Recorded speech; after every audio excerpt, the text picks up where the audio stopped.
It's that time of year when gardeners are starting to get their seed catalogs and get excited about planting their garden.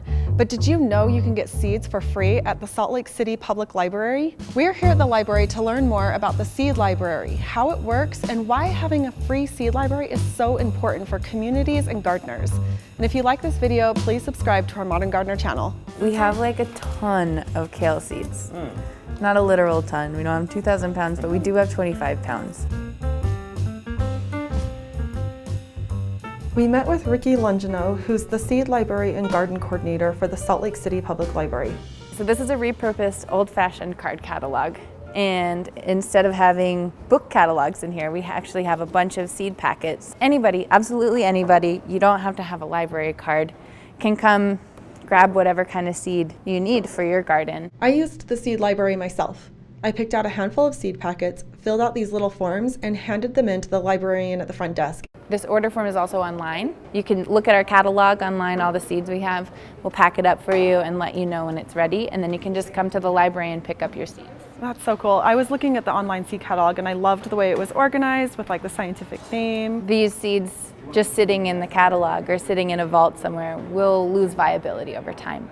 But if these can be freely put into soil and grown out, then that adds a layer of genetic resiliency that then comes back to the seed library. This is just one of 5 of our seed libraries that are spread throughout the city of Salt Lake.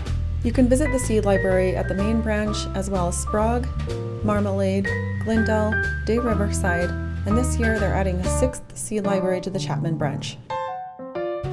Besides getting seeds from the seed library, Rikki and their team encourage gardeners to donate seeds to the seed library. In fact, Rikki says this exchange of seeds is part of what makes the concept of seed libraries so invaluable to communities and gardeners.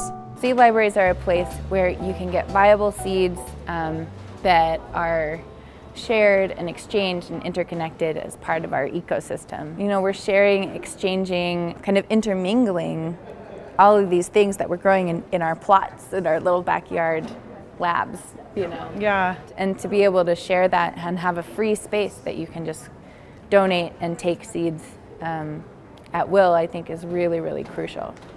When donating seeds to the Seed Library, there are some simple guidelines to follow. You can find more information on donating seeds by visiting one of the seed libraries or the Seed Library website. I think the Seed Library is really critical because at this time, as the climate is changing, as we're kind of having to learn more about resilient kind of food sovereignty, and industrial food systems are becoming more and more fragile. The more decentralized we can be with seeds, the better.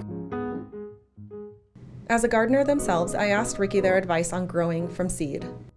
I try not to be too precious about each individual seed. Like, each one is sacred, each one has so much potential. And also, if the crop doesn't grow, if it's struggling, it's okay to kind of let it decompose, become compost, and plant something new that does better. We have no shortage of seeds right now. And so I think it's important to allow yourself to play, allow things to pass along and not get too attached to each individual seed, because that's why they produce so many thousands of seeds. You know, and rather than having just one central seed library, it's better if every neighborhood can have a seed library to make it as accessible and usable as possible. We hope this video inspired you to visit the Salt Lake City Public Library Seed Library and start growing the garden of your dreams. Stay tuned for the next Modern Gardener video by subscribing to our channel and turning on notifications. Thanks everyone. Bye.